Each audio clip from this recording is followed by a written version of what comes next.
Difference लिखने से पहले फोटो बनाएंगे। आपको बोले थे आप फोटो बना लीजिए, आपने बनाया नहीं होगा।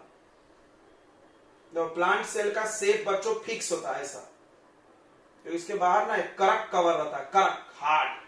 क्या नाम है इस कवर का बताइए? बोलत नहीं तुम लोग। अरे सेल मेम्ब्रेन कहाँ करक रहता भाई, वो तो लचीला रहता है। सेल वॉल, वॉल मतलब हार्ड होगा ना, वॉल देखो दीवार अपना हार्ड है, अपने घर में दीवार हार्ड है ना। तो प्लांट सेल के बाहर सबसे पहला ये जो कवर दिखता है वो सेल वॉल है, ठीक है। और सेल वॉल के अंदर सेल मेम्ब्रेन भी होता है, याद रखेंगे। ऐसा नहीं कि सेल मेम्ब्रेन नहीं है, कोई कोई क्या कंफ्यूज होता है इसमें कि सेल मेम्ब्रेन नहीं होगा शायद सेल वॉल है, तो नहीं नहीं दोनों है भाई। इसमें प्लांट सेल में क्या होता है कि ज्यादा बड़ा सा वैक्यूल होता है। वैक्यूल क्या होता है? तो ये फूड स्टोर करने के लिए होता है। प्लांट क्या करता है, एक ही बार में ढेर सारा खाना बना के जमा करके रख लेता है, उसको टेंशन नहीं है। तो ये वैक्यूल होता है फूड स्टोरेज के लिए। वैक्यूल काय के लिए होता है बच्चों? Food storage. याद रखते जाएंगे थोड़ा थोड़ा, अगर याद रहा तो। फिर ये न्यूक्लियस है, ये न्यूक्लियस है बच्चों प्लांट। आप अच्छे से बनाएंगे, देख के बुक से, हम बस समझाने के लिए बना रहे हैं। ये न्यूक्लियस है। न्यूक्लियस भी ऐसे मेम्ब्रेन से घिरा होता है, न्यूक्लियस के बाहर ऐसा डबल कवर होता है, ठीक है। उसके बाद इसके अंदर छोटे छोटे ऑर्गेनेल्स होते हैं और ये लिक्विड भरा होता है इसमें पूरा, उस लिक्विड का नाम है साइटोप्लाज्म। तो हर सेल में ये तीन चीजें पक्का होगी, लिक्विड, न्यूक्लियस, सेल मेम्ब्रेन, या सेल वॉल या सेल मेम्ब्रेन में से कोई दोनों में से एक रहेगा ही पक्का, दोनों भी रह सकता है। वैक्यूल पक्का नहीं है। अब उसके अलावा क्या क्या है ध्यान से सुनेंगे। उसके अलावा होता है बच्चों इंडोप्लाज्मिक रेटिकुलम। इंडोप्लाज्मिक रेटिकुलम आप अच्छे से बना लेना, ईआर बोलते हैं उसको, ईआर हमने आपको दिखाया भी था, ऐसे ऐसे होता है। यही पढ़ा रहे थे ना कि कुछ और पढ़ा रहे थे बताइए? उसके बाद आता है माइटोकॉन्ड्रिया, माइटोकॉन्ड्रिया। उसके बाद आता है गोल्गी अपरेटस, गोल्गी अपरेटस। ये सब ऑर्गेनेल्स है प्लांट सेल के। एनिमल सेल का क्या कहानी है देखो, एनिमल सेल का शेप फिक्स नहीं होता है, तो आप ऐसा बना, इसका न्यूक्लियस बीच में होता है बच्चों, ये देखो कितना अच्छी बात है। इसमें वैक्यूल जो होता है या तो बहुत छोटा होता है या होता ही नहीं है। बाकी सब ऑर्गेन सेम सेम रहता है। बाहरी लेयर इसमें प्लाज्मा मेम्ब्रेन है, मतलब सेल मेम्ब्रेन, इसमें सेल वॉल नहीं होता है।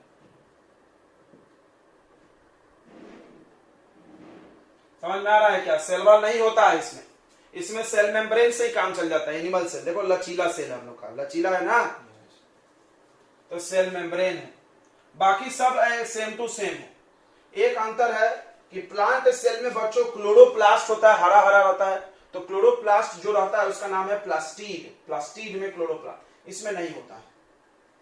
तो सबसे पहला डिफरेंस जो हम लोग लिखेंगे प्लांट और एनिमल सेल में, वो सबसे बड़ा डिफरेंस है कि प्लांट का सेल बड़ा साइज का होता है और एनिमल का सेल छोटा होता है। क्यों क्यों क्यों? क्योंकि प्लांट सेल में बहुत बड़ा जगह तो इसने खा गया, कौन? वैक्यूल, ढेर सारा 90%, सेल का 90% जगह इसे खा जाता है, बाकी 10% में सब रहते हैं। तो size of plant cell is large, पहला पॉइंट यही है।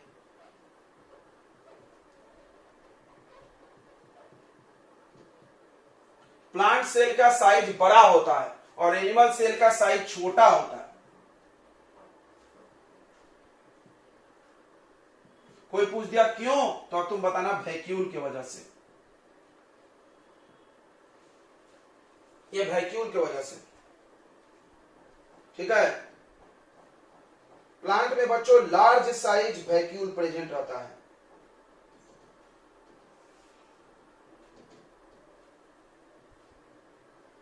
वैक्यूल क्या लिखा हुआ है? वैक्यूल पढ़ने आएगा ना, वैक्यूल इज प्रेजेंट, बड़ा साइज का वैक्यूल प्रेजेंट रहता है, ठीक है। उस सेल का ज्यादातर जगह ले लेता है और इसमें स्मॉल साइज वैक्यूल होता है।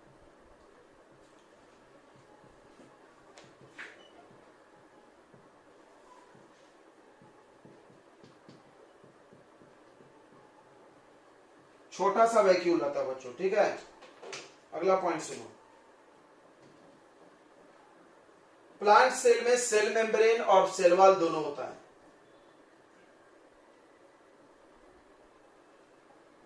And cell wall both are present.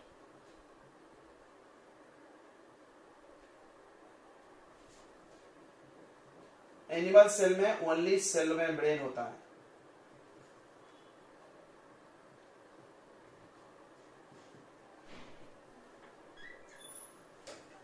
सिर्फ सेल मेम्ब्रेन प्रेजेंट होता है, ठीक है बच्चों। नेक्स्ट सुनो, नेक्स्ट ध्यान से सुनेंगे। प्लांट सेल में सेंट्रोसोम और लाइसोसोम नहीं होता है। सेंट्रोसोम एंड लाइसोसोम दोनों सोम वाला नहीं होता है। तो दो एब्सेंट है, उसके बदले इसमें एक एक्स्ट्रा चीज होता है, प्लास्टिड। Plastid is present. इसी प्लास्टिड के अंदर क्लोरोफिल रहता है, याद रखो।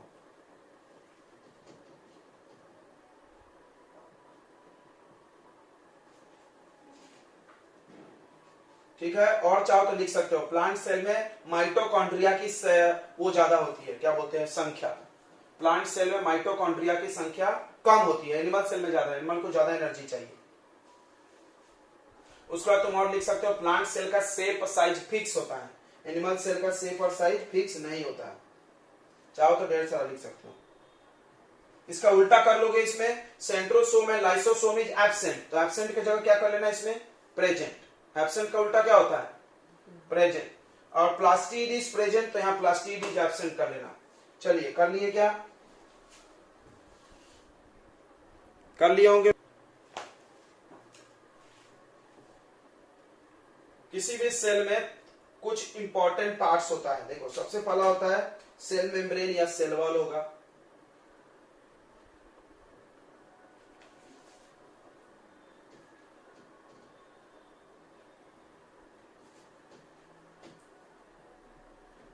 अब दोनों तो नहीं हो सकता है, तो इसीलिए आप सेल मेम्ब्रेन और सेल वॉल लिखो। दूसरा होगा बच्चों साइटोप्लाज्म, और तीसरा होगा न्यूक्लियस। ये सेल के ऑर्गेनेल्स नहीं है, ध्यान देना, बच्चे कंफ्यूज होते हैं, सेल के ऑर्गेनेल्स हम पढ़ाएंगे तो उसमें भी लाते उसको। नहीं नहीं नहीं नहीं, ये सेल के 3 हिस्से हैं, पार्ट हैं। ऑर्गेनेल्स उसको बोलते हैं जो सेल के छोटे छोटे टुकड़े होते हैं, कंपोनेंट जो काम करते हैं सेल का।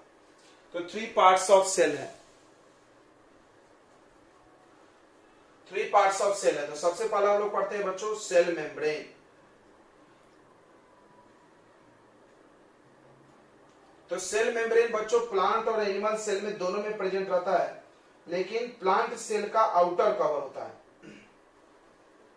ध्यान से सुनना, it is outer most cover. सुनेंगे, सबसे बाहरी, outer most cover of animal cell. Animal cell में सबसे बाहर यही होता है, प्लांट सेल में नहीं होता। प्लांट सेल में सेल वॉल बाहर होता है, बट प्लांट सेल में होता है, ये समझना है। नहीं, प्लांट सेल में होता नहीं है। It is also present in plant cell.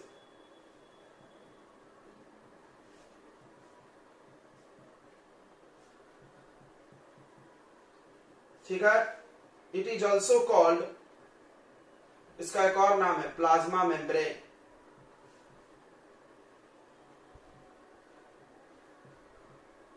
इसका नाम है एक और है प्लाज्मा मेम्ब्रेन, ठीक है।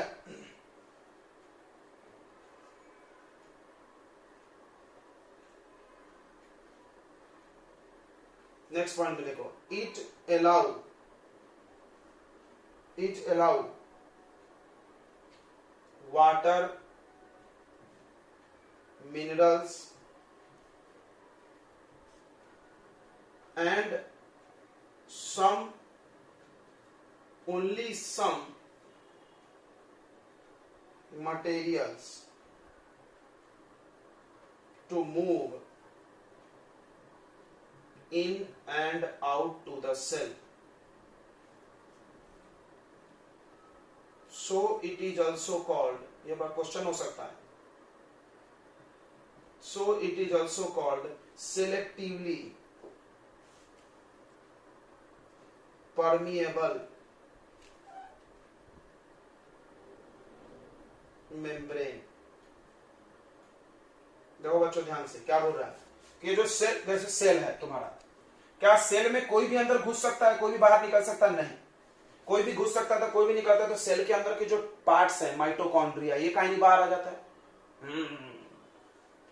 तो सेल में कुछ भी अपने मन से अंदर जाना, अंदर बाहर नहीं कर सकते हैं। कौन जाएगा आएगा? तो ये डिसाइड ये कौन करेगा? ये प्लाज्मा मेम्ब्रेन करेगा। देखो इसके कितने नाम हो गए, 1 2, तीसरा नाम ये मिला, 3 नाम हो गया। बोले थे 3 नाम होता है। तो क्या होता है, सिर्फ कुछ पानी जाता है सेल के अंदर बाहर, मिनरल्स आते जाते हैं सेल में, और उसके अलावा और कुछ कुछ चीजें सेल में अंदर जा सकती है, मूव इन एंड आउट। तो कुछ सिलेक्टेड लोगों को जाने देता है, ये गार्ड की तरह काम करता है, गेट। हाँ क्या?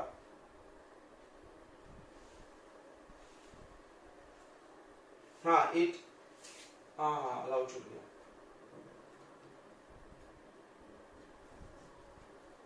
It allow only water, mineral and some substances and only some material to move in and out to the cell। यह क्या करता है, सिर्फ कुछ लोगों को ही अंदर बाहर आने जाने देता है। इसीलिए इसका नाम क्या रखा गया, सेलेक्टिवली, मतलब सिलेक्टेड लोगों को। परमिएबल वर्ड का मीनिंग सुन लो। परमिएबल मतलब होता है आर पार, परमिएबल यानी आर पार, आना जाना। तो आना जाना, मेम्ब्रेन तो पतला लेयर है तो मेम्ब्रेन बोलते हैं, बहुत पतला है इसलिए मेम्ब्रेन बोलते हैं। तो मेम्ब्रेन का मतलब होता है थीन कवर। मेम्ब्रेन मतलब क्या होता है बच्चों, थीन कवर। कहीं भी अगर मेम्ब्रेन लिखा हो मींस थीन कवर, याद रखो, पतला सा कवर हुआ। कोई भी चीज पतला कवर रहेगा उसको हम लोग मेम्ब्रेन बोल सकते हैं। ठीक है, समझ में आ गया। अब इसका काम क्या है, तो सेल के अंदर की जितनी चीजें उसको प्रोटेक्ट करता है। सेल के अंदर की जितनी भी चीजें हैं उनको प्रोटेक्ट करता है।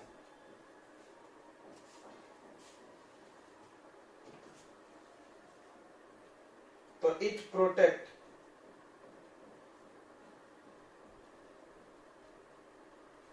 द सेल, सेल को प्रोटेक्ट करता है। ठीक है,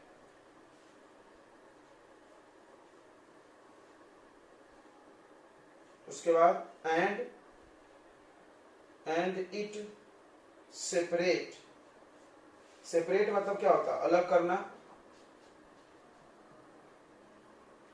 इट सेपरेट्स द सेल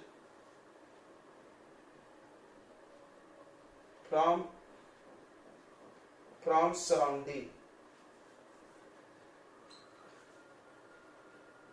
बाहरी वातावरण से सेल को अलग करता है। देखो जैसे यहां पर सेल है, तो हमको कैसे पता चलेगा सेल? ऐसे गोला घेर दो, तो गोला घेर देंगे तो पता चलेगा इतनी दूर सेल है, बाकी ये सराउंडिंग है। तो सराउंडिंग और सेल में अंतर पता किसे चलता है? इसके वजह से, यही पता करता है। चलिए अगला आता है सेल वॉल। प्लांट सेल का आउटर मोस्ट कवर है सेल वॉल। अच्छा, सेल मेम्ब्रेन काय का बना होता है? प्रोटीन का। चाहो तो तुम लिख सकते हो प्रोटीन और अगला है सेल वॉल। तो सेल वॉल क्या है? It is outer most hard cover of plant cell. Animal cell में एब्सेंट होता है।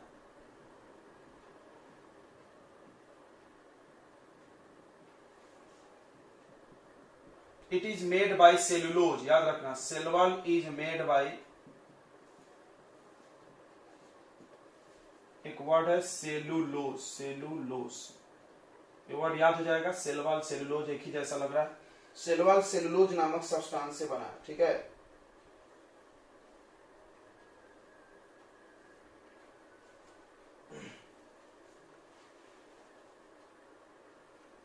ये भी क्या करता है, प्लांट को सपोर्ट देता है। इट प्रोवाइड सपोर्ट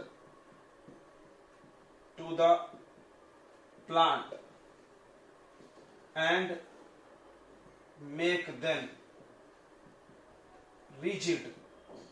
रिजिड यानी क्या होता है, कठोर। रिजिड यानी कठोर। प्लांट कठोर क्यों लगता है, हार्ड क्यों लगता है? इसी की वजह से।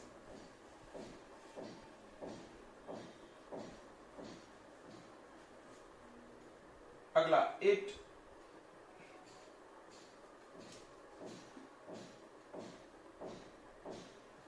अगला देखो shape of plant cell is fixed due to cell wall.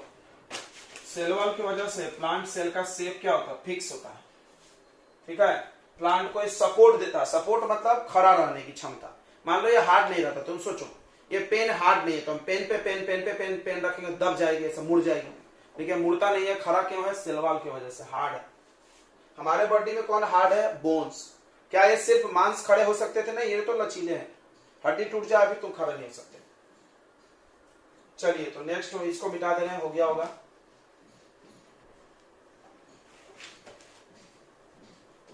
तो लिक्विड जैसा रहता है सेल के अंदर। It is jelly like substance. देखो जेली जानते होंगे, गाढ़ा थोड़ा।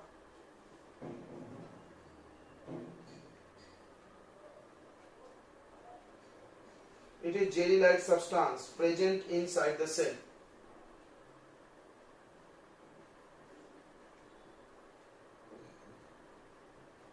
Present inside the cell. Cell के अंदर आता है। अगला the cell organelles। अभी हम लोग पढ़ेंगे सेल ऑर्गेनेल्स। सेल के अंदर छोटे छोटे जो टुकड़े होते हैं उसको सेल ऑर्गेनेल्स बोलते हैं। Cell organelles are present inside the cytoplasm। Cell organelle cytoplasm के अंदर पाए जाते हैं। ठीक है, ओके।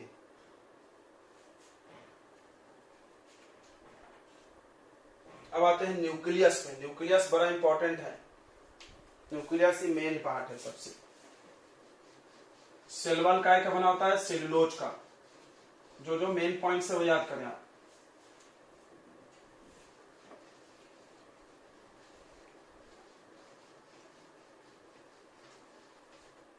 तो अब हम लोग पढ़ते हैं न्यूक्लियस, तीसरा इंपॉर्टेंट पार्ट है। द न्यूक्लियस सबसे इंपॉर्टेंट पार्ट है सेल का।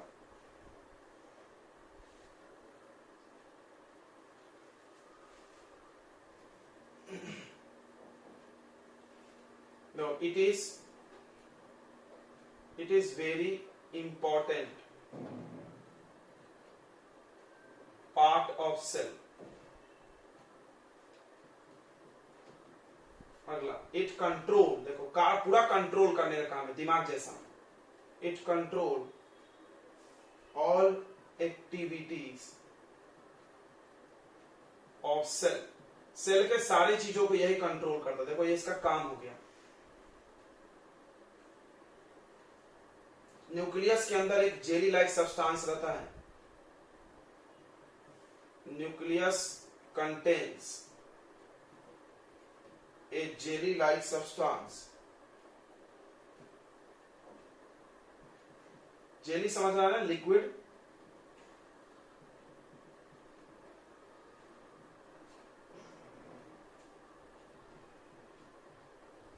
inside it called nucleoplasm. उसको न्यूक्लियोप्लाज्म बोलते हैं।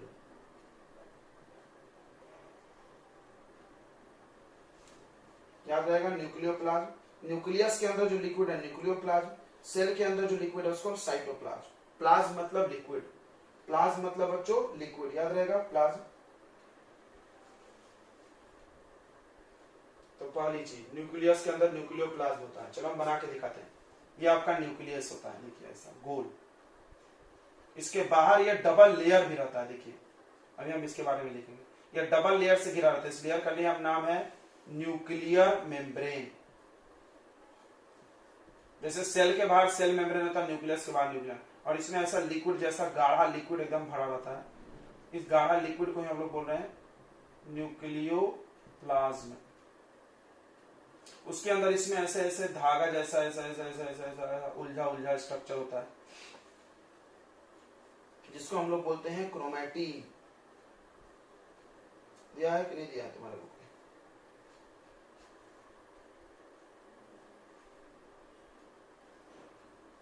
क्या दिया है? क्रोमेटिन नाम।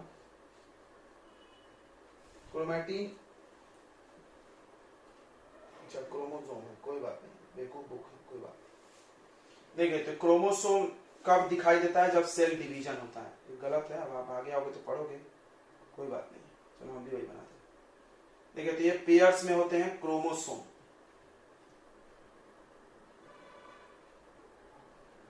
और क्रोमोसोम के ऊपर, जैसे ये क्रोमोसोम है मान लो ऐसे एक बड़ा सा, इसके ऊपर ऐसे ऐसे ऐसे ऐसे सांप जैसा बना रहता है, इसको डीएनए बोलते हैं।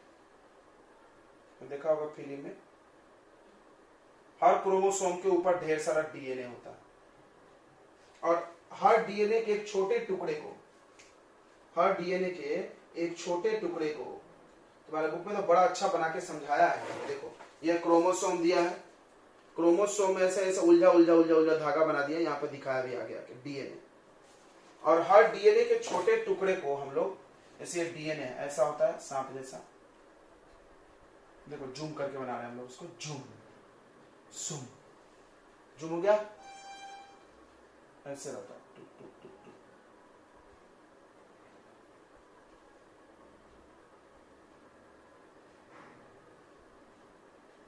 अब डीएनए के एक छोटे टुकड़े को जीन बोलते हैं, डीएनए का एक छोटा टुकड़ा क्या बोलते हैं हम लोग? जीन।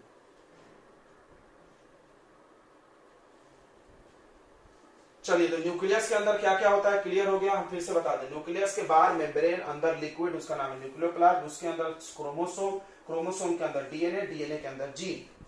चलिए याद कर लेते हैं इसको हम लोग, थोड़ा सा कंफ्यूजन नहीं हो। तो सेल के अंदर न्यूक्लियस, सबसे पहले सेल से शुरुआत करते हैं। सेल के इनसाइड में न्यूक्लियस, न्यूक्लियस के इनसाइड में क्रोमोसोम, क्रोमोसोम के इनसाइड में डीएनए, और डीएनए के अंदर जीन। तो सबसे छोटा कौन होगा? जीन होगा। सबसे छोटा कौन होगा? जीन। जीन से हमारा डीएनए ऐसे चमक गया होगा। तो चलिए अगले पॉइंट में लिखते हैं इसको हम लोग। न्यूक्लियस इज कवर्ड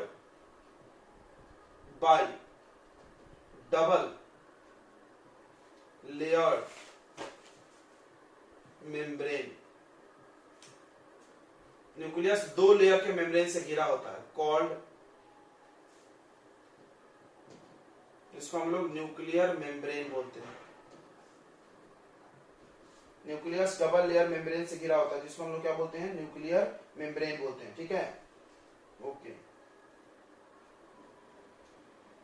अगला, small pores are present on, small pores are present on surface of nuclear membrane। तो ये मेम्ब्रेन पूरा सैगा नहीं होता, जगह जगह यहाँ टूटा भी रहता है, देखो तोड़ दो, छोटे छोटे छेद रहते हैं यहाँ पे। ये पोर्स है, ये दिख रहा है पोर आपको, छोटे छोटे छेद है ताकि न्यूक्लियस के अंदर बाहर कोई सामान आ जा सके। Small pores are present on the surface of nuclear membrane which allow the transfer of material, which allow the transfer of substance, लिख सकते हो, substances in and out to the nucleus। समझ में आ रहा है क्या कि नहीं आ रहा? इसमें छोटे छोटे पोर्स होते हैं जिससे न्यूक्लियस के अंदर कोई भी सामान आ जा सकता है। एकदम छोटा होता है, इतना बड़ा नहीं होता है, वो तो दिखा रहा है तुमको जूम करके, इसीलिए दिख रहा है इतना बड़ा।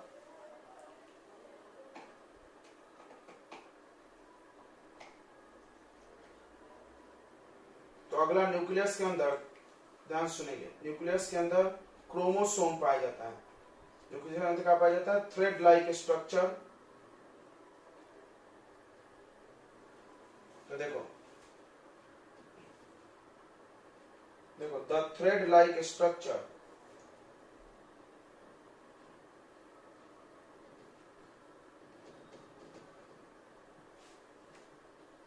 thread like structure present in nucleus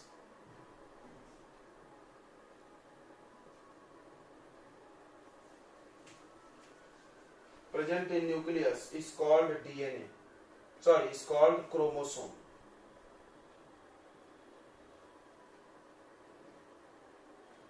chromosome हमेशा पेयर में रहता है, याद रखो, ये देखो जोड़ा में दिख रहा है। Chromosome is made bye protein, ये प्रोटीन से बना होता है, and always present in pair.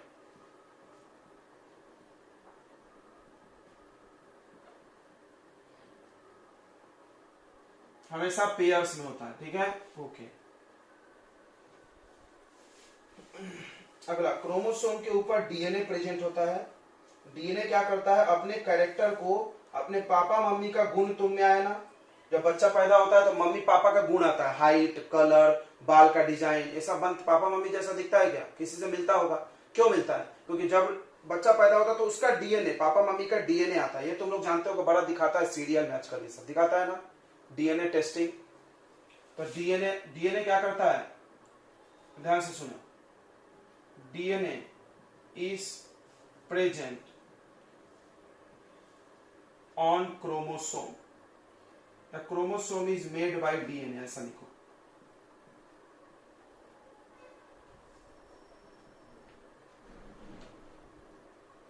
Made by DNA. DNA का फुल फॉर्म आपसे पूछा जाता है, याद रखो पेपर में। डीऑक्सी, डी का नाम क्या है, डीऑक्सी राइबो, और एन से nucleic acid, nucleic acid, deoxy ribo,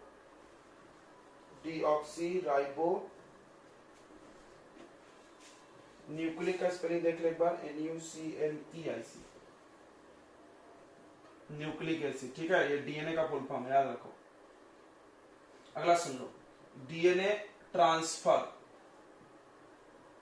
characters, characters यानी गुण, कैरेक्टर्स यानी गुण, from parent to their child, parent to their child, समझ गया? या from one person to another person, जो भी बोलो, from parents to the next generation.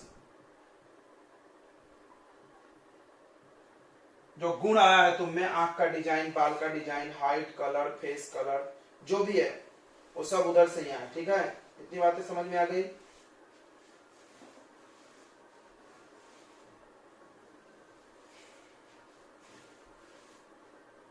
अच्छी बात है, इतनी समझ में आ गई तो। अगला सुनो, डीएनए के छोटे टुकड़े को, small unit of DNA is called gene, small units of DNA is called gene. Genes को unit of heredity भी बोलते हैं. Genes are also called unit of inheritance. ये सब दिया है क्या तुमने? नहीं दिया ना? फिर मत लिखो,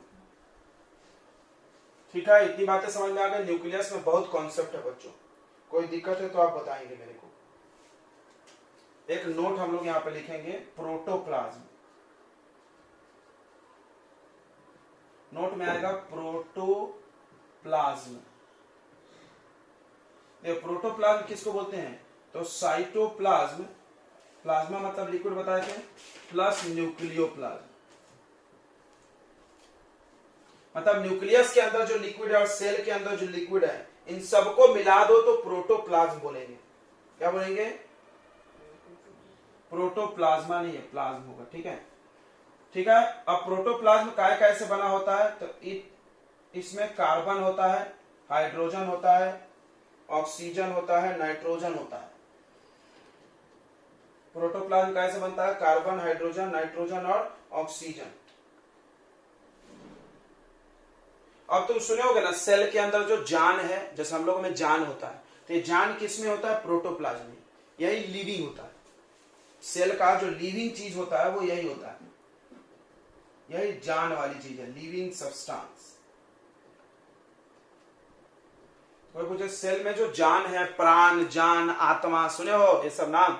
ये सब कौन है? प्रोटोप्लाज्म, याद रखना। तो प्रोटोप्लाज्म दो लिक्विड, मतलब दोनों लिक्विड को मिला के बोलते हैं, साइटोप्लाज्म और न्यूक्लियोप्लाज्म। क्लियर हुआ? पूरा सेल है, सेल में दो हिस्से हैं, न्यूक्लियस और बाकी अंदर वाला। तो अंदर में पूरे लिक्विड को मिला के क्या बोलते थे? प्रोटोप्लाज्म। और जो सेल के अंदर होता है उसको क्या बोलते हैं? साइटोप्लाज्म। कंफ्यूजन हो रहा है कि समझ रहा है? देखो ये सेल है, ये न्यूक्लियस है, तो न्यूक्लियस के अंदर जो लिक्विड है उसका नाम न्यूक्लियोप्लाज्म, और ये बीच में जो लिक्विड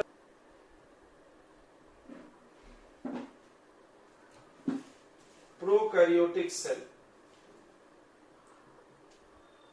इसको क्या पढ़ेंगे हम लोग? Prokaryotic cell. और दूसरा यूकैरियोटिक।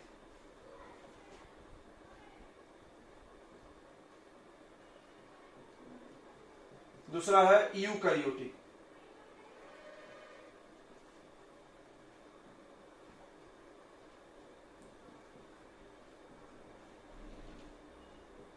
इसको पढ़ने आ जाएगा ना, प्रोकैरियोटिक, यूकैरियोटिक। देखो प्रो वर्ड से याद रखेंगे पुराना। पुराना मतलब इनमें बहुत सारी चीजें नहीं है, ध्यान से सुनो। इसमें न्यूक्लियस नहीं होता है। देखो, no well defined nucleus is present.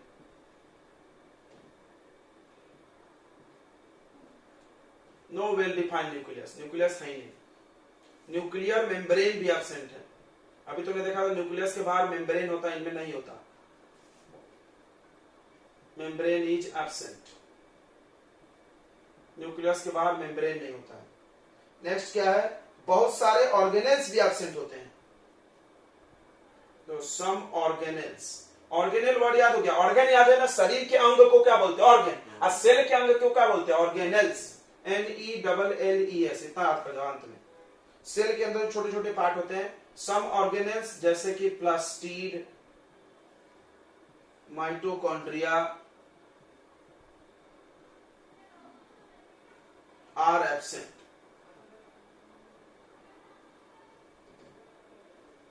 उसके बाद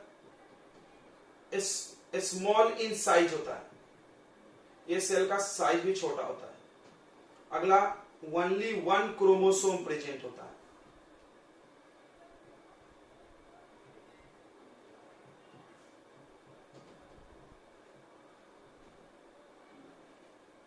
ओनली वन, एक ही क्रोमोसोम होता है, ठीक है। Present in bacteria, present in bacteria, bacteria में ये सेल प्रेजेंट होता है। ये सब हो गया। अब इधर लिख लो eukaryotic, nucleus is present, well defined मतलब ठीक ठाक, well defined nucleus is present. उसके बाद nuclear membrane is present,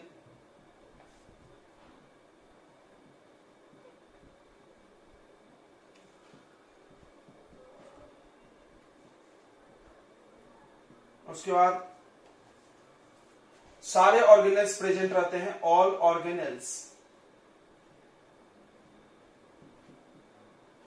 are present, सारे ऑर्गेनेल्स प्रेजेंट रहते हैं। लार्ज साइज का होता है, ये बड़े साइज का होता है। उसके बाद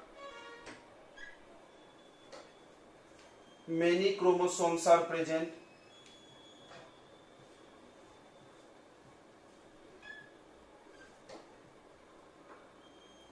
बहुत सारे क्रोमोसोम रहते हैं। अगला, ये cell present in plants and animals, plant और एनिमल में यही वाला सेल मिलता है, ठीक है। तो जो सेल तुम फोटो बना के पढ़े हो वो कौन सा सेल पढ़े हो? यूकैरियोटिक। क्यों? उसमें सब था, न्यूक्लियस था कि नहीं भाई? अभी जो हमने प्लांट और एनिमल का सेल बनाया तो उसमें न्यूक्लियस था ना? हाँ। मेम्ब्रेन था? हाँ। सब ऑर्गेनेल थे।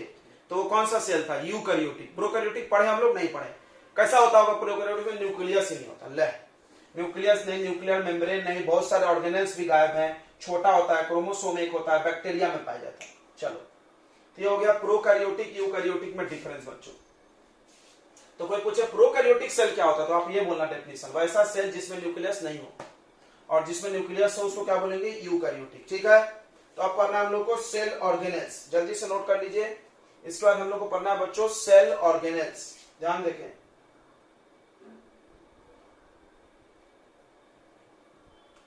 नाम को ध्यान से सुनो। जैसे हमारे शरीर के छोटे छोटे पार्ट को क्या बोलते हैं? ऑर्गन। हमारे शरीर के जो छोटे छोटे पार्ट है उसको क्या बोलते हैं हम लोग बच्चों? ऑर्गन बोलते हैं। उसी तरह सेल के अंदर छोटे छोटे जो पार्ट होते हैं उसको हम लोग बोलते हैं ऑर्गेनेल्स, उसको बोलते हैं organelles. Soon low, definition soon low. The small components या स्मॉल पार्ट्स, क्या बोलेंगे? कंपोनेंट बोलेंगे, पार्ट बोलेंगे? बताइए। द स्मॉल कंपोनेंट्स बोलेंगे।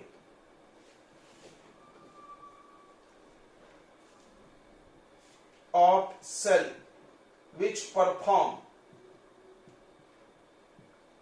a particular function, ये बड़ा इंपॉर्टेंट है, सबका एक खास काम होगा। which perform a particular function is called cell organelles। मतलब एक छोटे छोटे कंपोनेंट सेल के अंदर जो एक खास काम को करते हैं उसको हम लोग सेल ऑर्गेनेल्स बोलते हैं। उसको क्या बोलते हैं हम लोग? सेल ऑर्गेनेल्स बोलते हैं। ठीक है, सेल ऑर्गेनेल्स बोलते हैं। ठीक है बच्चों, अब शांति से ध्यान देंगे। सेल ऑर्गेनेल, अब कौन कौन सेल ऑर्गेनेल्स पढ़ने हैं?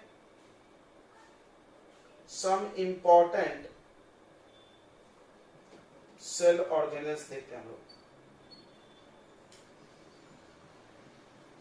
क्या क्या पढ़ना है आपको? जो जो हम बताएंगे वही पढ़ना है। देखिए, सबसे पहला सेल ऑर्गेनेल पढ़ेंगे हम लोग माइटोकॉन्ड्रिया।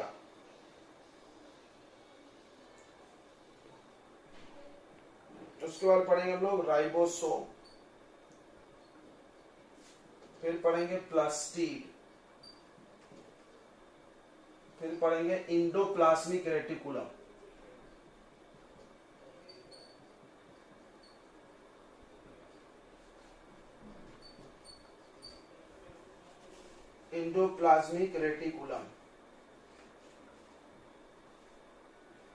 नीचे दिख रहा है ना? उसके बाद पढ़ेंगे हम लोग गोल्गी बॉडी। गोल्गी अपरेटस है कि गोल्गी बॉडी है? बताइए, गोल्गी अपरेटस है कि गोल्गी बॉडी है बच्चों? देखा होगा ना आपने? ओके, गोल्गी बॉडीज है। और अगला पढ़ेंगे लाइसोसोम। बस हो गया, इतना पढ़ेंगे। 6 ऑर्गेनेल हम लोग पढ़ेंगे बस। और वैक्यूल्स पढ़ लेंगे। क्या अच्छा रहेगा? वैक्यूल्स रहने तो, वैक्यूल्स दिया है आपके बुक में, देखिए दिया होगा तभी पढ़ेंगे ना, बिना मतलब का नहीं पढ़ेंगे। प्लास्टिड, लाइसोसोम, राइबोसोम, हाँ वैक्यूल्स दिख रहा है बच्चों। वैक्यूल्स, वैक्यूल्स कहाँ होता है? बड़ा सा होता है प्लांट सेल में। पढ़े हो? तो सबका हम एक एक काम बता देते चलते चलते, देखेंगे कल किसको याद रहेगा। तो माइटोकॉन्ड्रिया, हमने क्या बोला? सेल ऑर्गेनेल एक काम करता है, सबका एक ही काम है, पर्टिकुलर, अलग अलग, किसी का काम मैच नहीं करता किसी से। तो माइटोकॉन्ड्रिया एनर्जी बनाता है। क्या बनाता है माइटोकॉन्ड्रिया? ऊर्जा। राइबोसोम प्रोटीन बनाता है, याद करना, हम कल देखेंगे, पूछने याद रहता है ऐसा हिंदी में। राइबोसोम प्रोटीन बनाता है। प्लास्टिड फोटोसिंथेसिस कराता है, फोटोसिंथेसिस, क्लोरोफिल होता है इसमें। इंडोप्लाज्मिक रेटिकुलम मटेरियल को सेल के अंदर इधर उधर भेजता है, ट्रांसपोर्ट ले जाना इधर उधर। गोल्गी अपरेटस का भी मेन काम ट्रांसपोर्ट होता है, और गोल्गी अपरेटस ही लाइसोसोम को बनाता है। लाइसोसोम सेल को बचाता है, प्रोटेक्ट करता है, बैक्टीरिया, वायरस, बीमारी सबसे ये प्रोटेक्ट करता है, सेल को क्लीन भी रखता है। वैक्यूल्स खाली जगह है, उसमें फूड स्टोर होता है। याद रहेगा क्या? देखते हैं आपको कल।